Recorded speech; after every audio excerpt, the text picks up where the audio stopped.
Donald Trump is getting a rude awakening from ruby red states and from MAGA Republican podcasters who are turning against him. Donald Trump has destroyed the American dream. He's destroyed the way of life for millions of Americans, and people are livid. Also livid at Donald Trump and the right-wing Supreme Court gutting the Voting Rights Act and now eliminating all black congressional districts, a throwback to Jim Crow. I want to show you what's going down right now across this country, and I want to focus on ruby red states and I want to focus on swing states. So first, let me bring you to Louisiana, where a resident who identified himself as Marshawn delivered a fiery, emotional speech to lawmakers during a state Senate hearing over redistricting, specifically how the MAGA Republican legislature there wants to get rid of all black congressional districts following the right-wing United States Supreme Court decision in Louisiana versus Calais, destroying the Voting Rights Act and bringing the country back to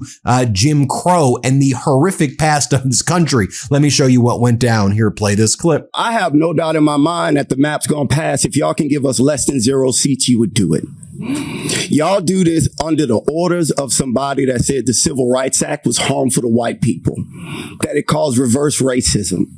RFK said that black children are overfilled on antidepressants and that they need to be reparented on different farms, all of them. Pete Hegseth constantly brings Doug Wilson to the Pentagon to give a prayer service. Doug Wilson is the same pastor that said that slave owners were on strong spiritual ground.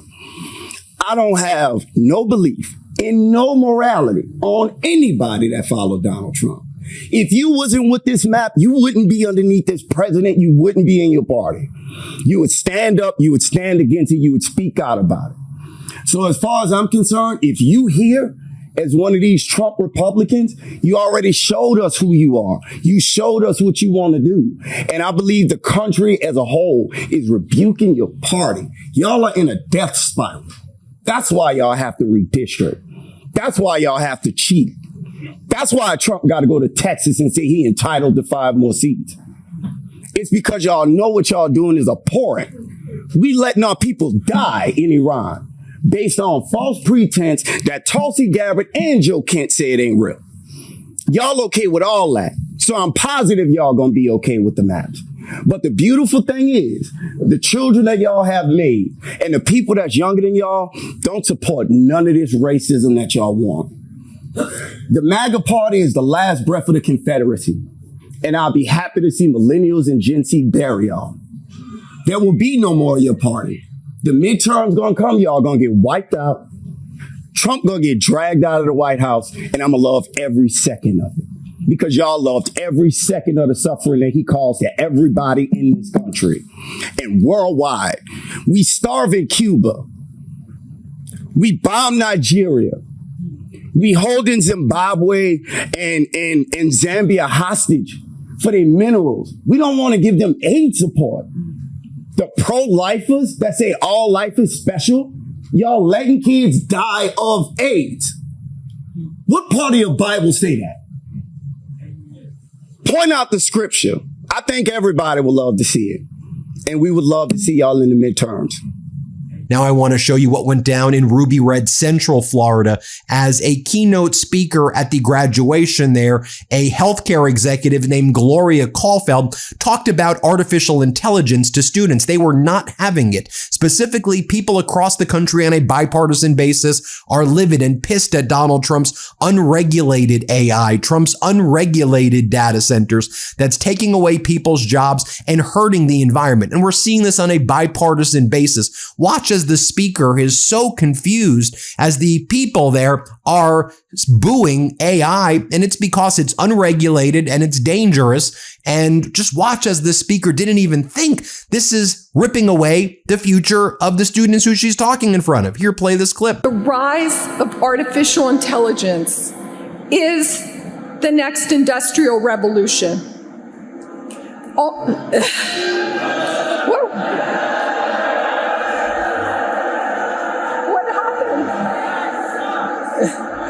Okay, I struck a chord. May I finish?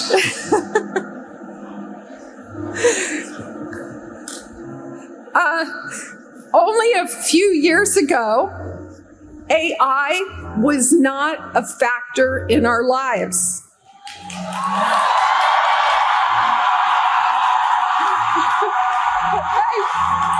All right. Okay. Now, speaking of Ruby Red, let me bring you to Ruby Red, Utah, where Kevin O'Leary's massive data center was approved by a county commission in Utah last week. More Perfect Union does a great job covering all of the proliferation of data centers and how they harm America's way of life. But you all know what data centers are doing to your communities. Again, on a bipartisan basis, this is being protested. Let me show you what happened as the commission, which approved this 40,000 acre facility, 2.5 times the size of Manhattan. You'll see everybody there booing. And this is on a bipartisan basis, folks. Let's play this clip. False. This is false. Then why won't they let people talk? Why won't they let us ask questions? It's false. Yes. This is not real information. And we sit here like it's okay. It's a charade. It's a charade. It's false.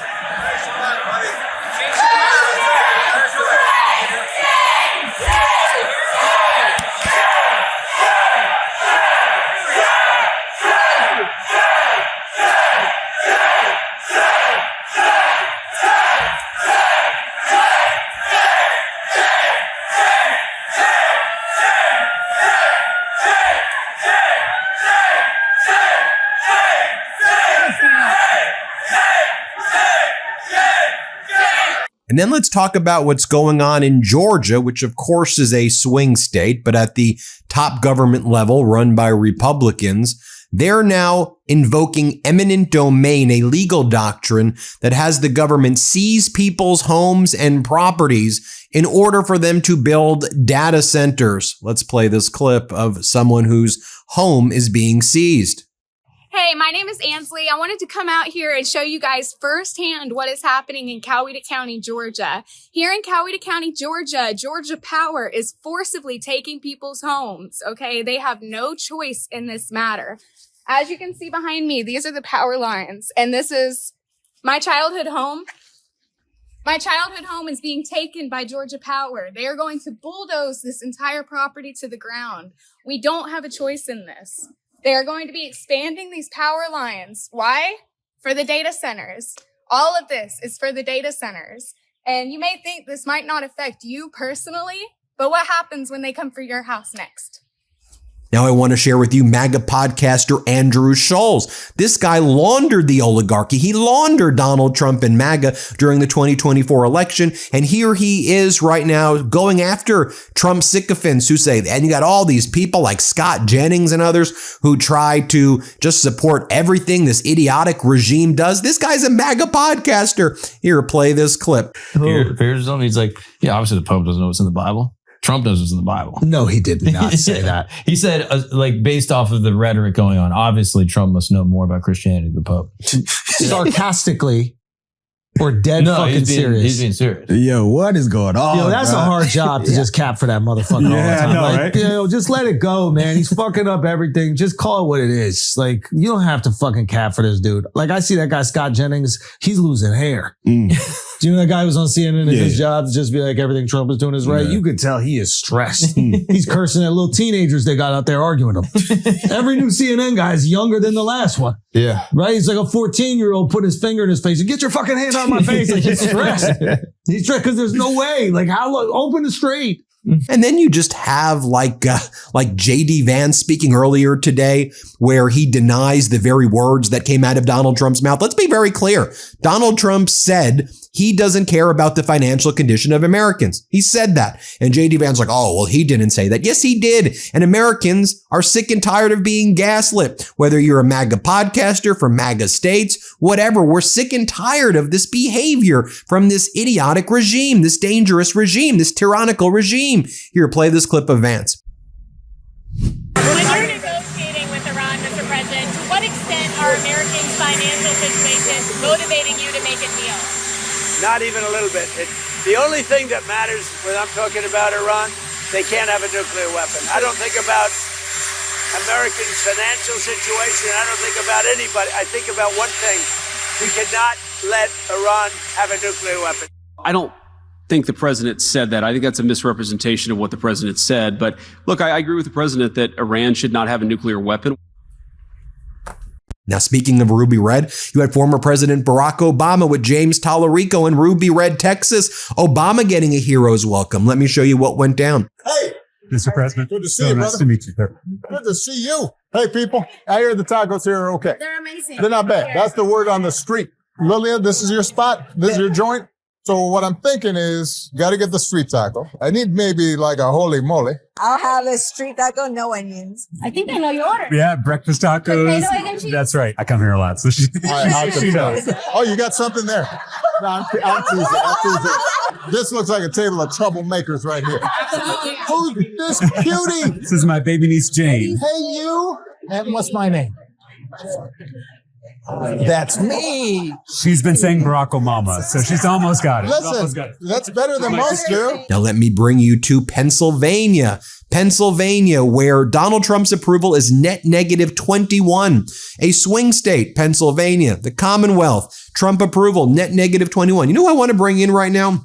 Let me bring in a Democratic congressional candidate over there. Very compelling guy by the name of Bob Brooks. Bob Brooks is a firefighter union over there, and small business owner. Let's talk about this race in Pennsylvania, what he sees going on in Pennsylvania. Let's bring in my interview with Bob Brooks.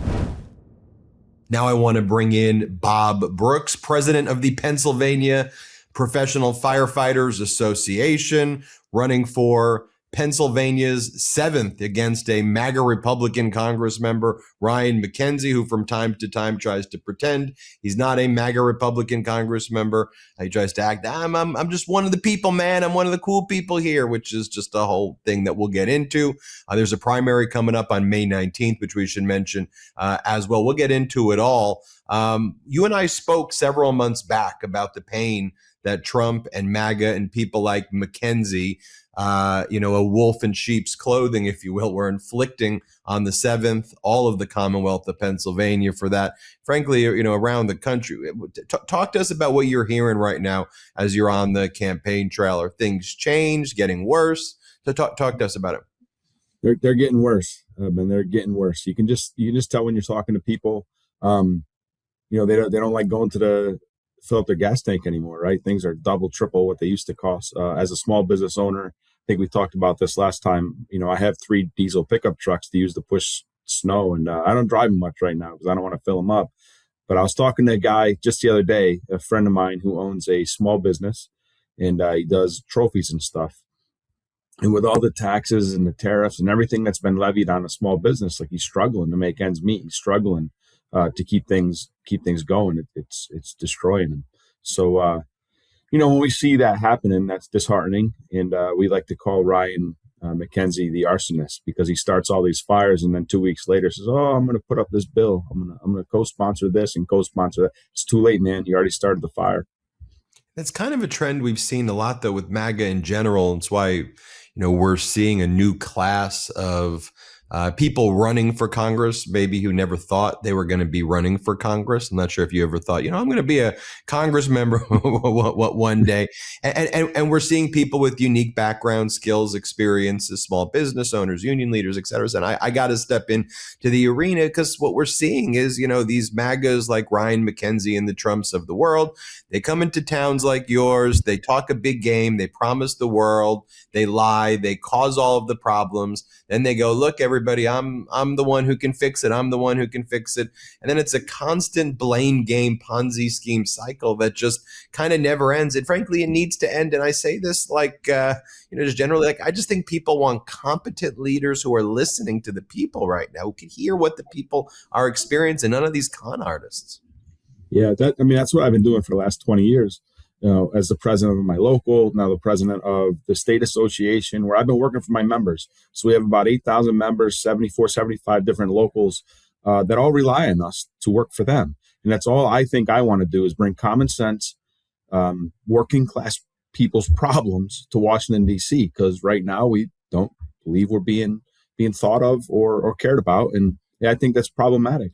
So when you start talking to people, they left the Democratic Party. A whole group of people left the Democratic Party because they felt like it was become the party of elites.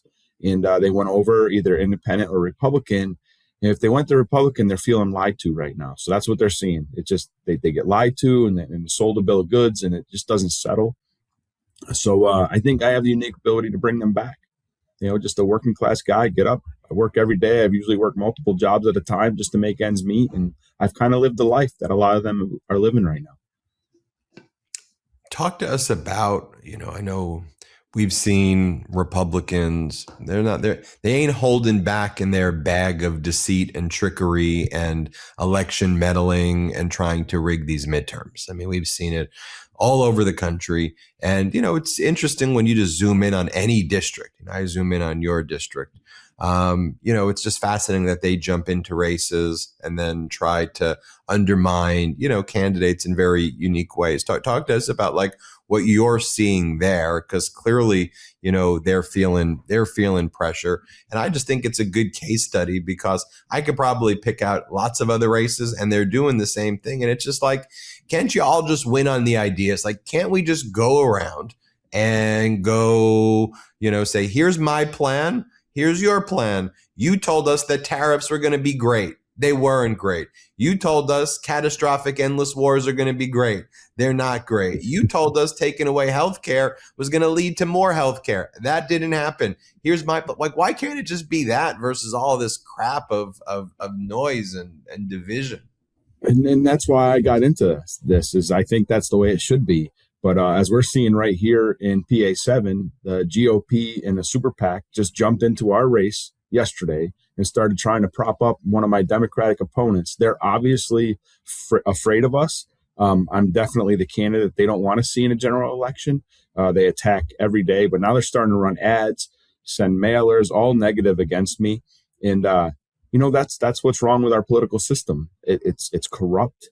And to allow a GOP super PAC to just parachute in 10 days before our election and try and affect it, like, that shouldn't be okay. It shouldn't be something that we do. So, I mean, we're in it. We're fighting the heck out of this, but we need to flip this seat. We need to take this seat, flip it, and then be able to go down and fight against this kind of stuff. If I'd love to throw out that if anybody wants to chip in a few bucks and help, it's brooksforcongress.com.